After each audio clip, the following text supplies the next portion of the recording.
Uh, protect your kids, and if someone's gay, look the other way. Okay, all right. This is probably the last time. This isn't on it, but I did want to get your opinion on it, and let me just find it. Okay, all right, I found it. All right, there was this tweet, and I don't know if you've seen this or not, but it's basically it was saying men have no inherent value. Women and children are valued simply for existing. This is why boyhood to manhood is especially rough transition for males because they are no longer loved simply for existing. Their worthiness must be proved or they are nothing and no one cares. Do you agree with that? Damn, that was deep. That was hold on. Okay. So it's like I agree and I disagree at the same time. And let me tell you the part that I agree with. The fact that the boyhood to manhood thing, that's true. Because a lot of boys growing up into men, they have to learn things like, you know, being a provider and making sure that you have a good job so you can take care of everybody around you and being a leader and shit like that.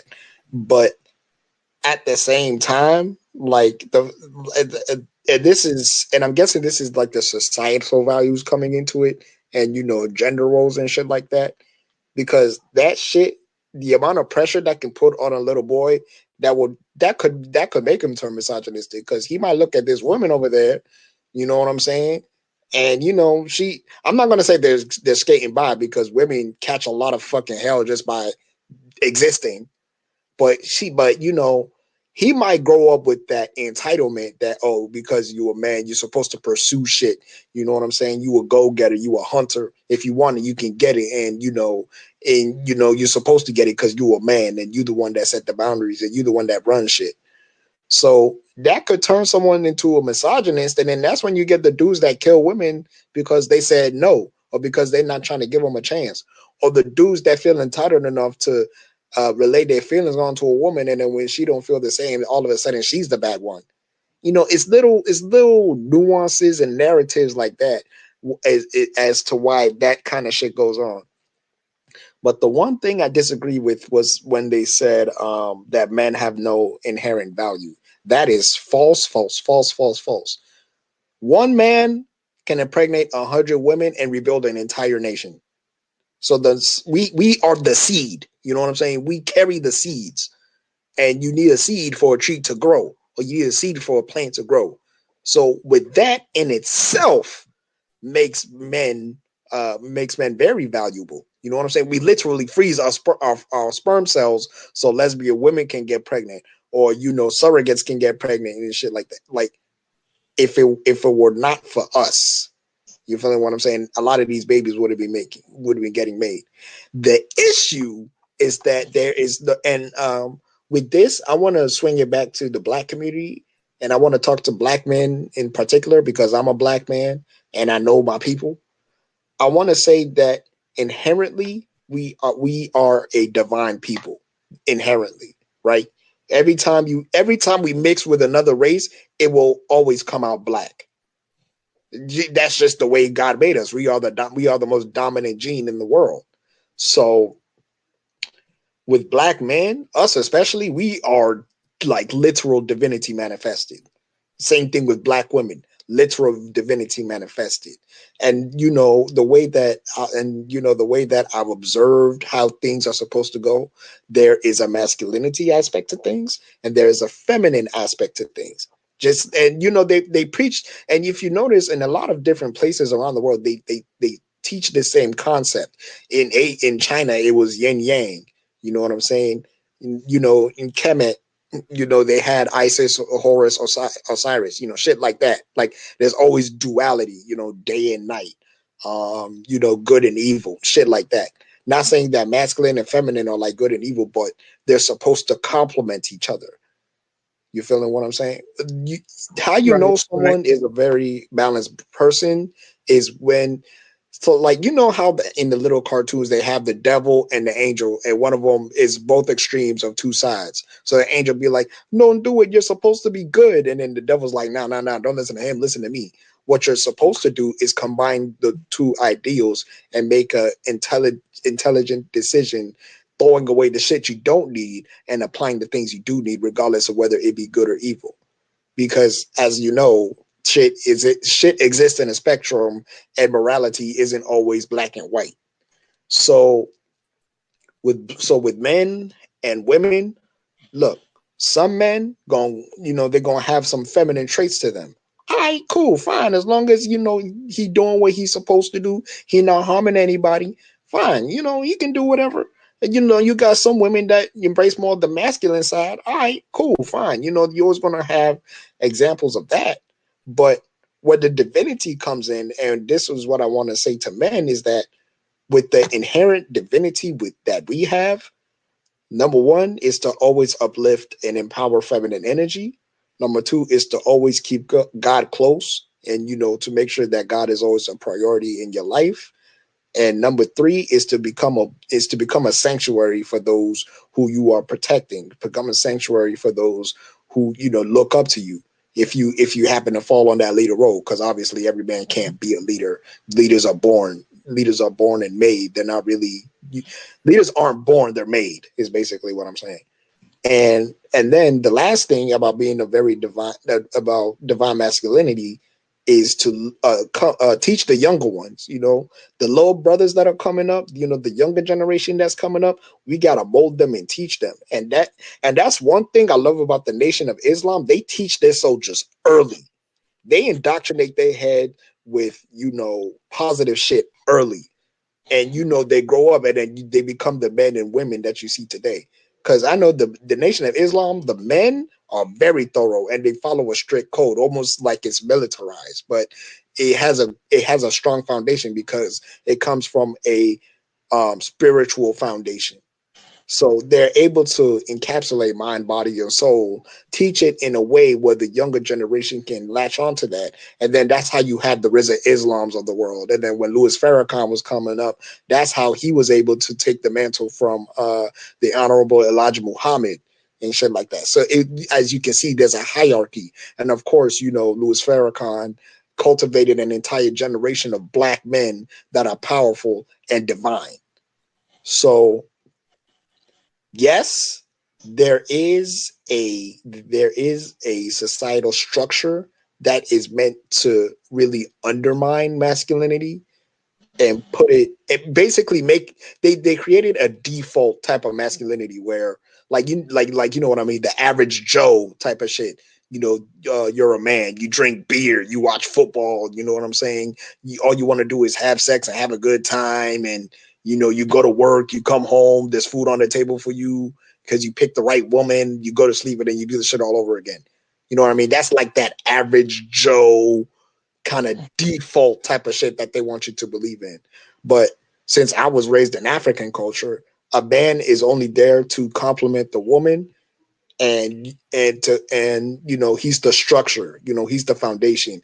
He makes sure that there's no threat to the family unit. You know what I'm saying? He's like the first line of defense. And then the women, she nurtures and encourages the man. She watches the children, and they both make ensure that the children that they make grow up balanced, and they take that balance and then they're able to project their energies out into the world in a positive manner by keeping God close and things like that.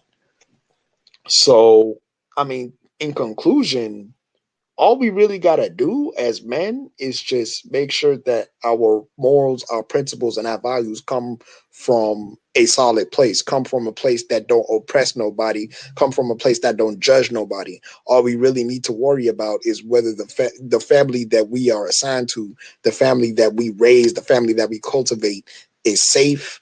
We got to make sure that our younger brothers absorb good game and help out the people in their community as well.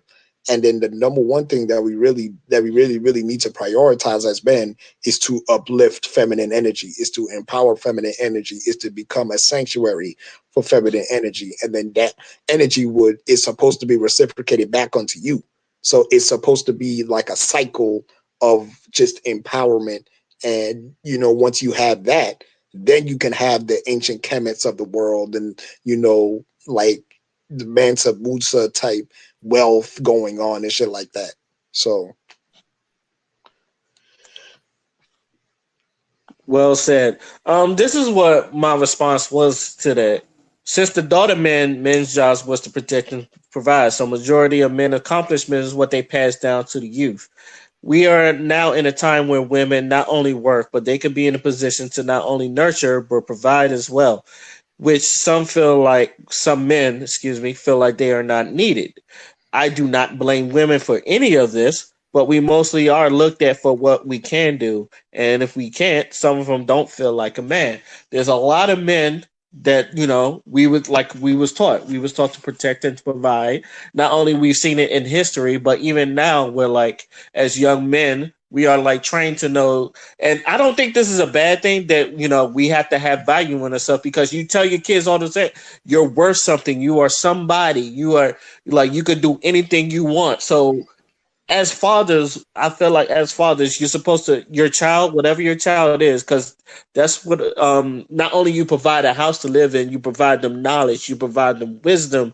I'm not saying that women can't do this, but that is the measure. You provide them the honesty of the world and how the real world works. A lot of men do that. That's why I've always talked about, fathers being in their lives. Now I'm saying that women can't do this, but men, I feel like when men have their sons, I feel like these are things that you need to teach your son. My father taught me these things. That's why, like, when I joined the Navy, because I wanted to, like, at least make a life for myself. He done raised me well. Let me just try to make a life for myself.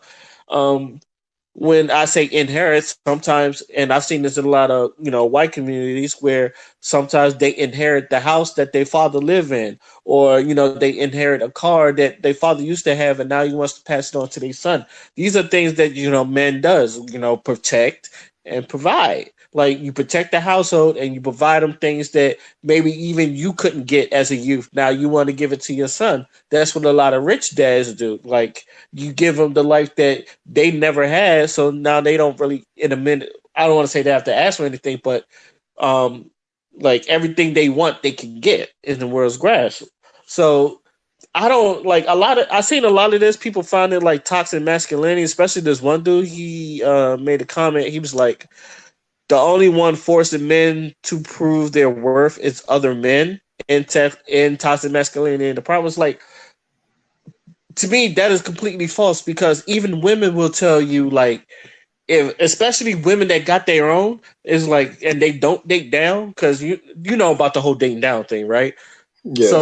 So basically, when they talk about dating down, it's like they're usually like looking, especially when they got a good job like a lawyer or a doctor, they always looking for someone like their caliber or higher. So they, even though they make enough money to provide for themselves, they still look for someone that's in their tax bracket or higher to protect and provide for them, because sometimes they don't want to spend their own money and all that stuff. They still want to be, even though they're in an equal opportunity, they still want to be looked at as women. So I believe that's hypergamy. So, a lot of women believe in hypergamy. So even if they do make their own money, they still want men to do men shit. So that's why we always say everything isn't equal. But one thing I want men to understand, yeah, things are more equal, but they still want you to be men, and not just men, other women, and then you like everybody in the community, especially the way society is built. Now, back then in the 90s, or back then, you didn't even have to. You could drop out of high school and join the military. Now you need a high school diploma to get a military. Back then in the 90s, if you had an associate's degree or some type of degree, you could have a good paying job, or at least learn a trade or something like that. Now, and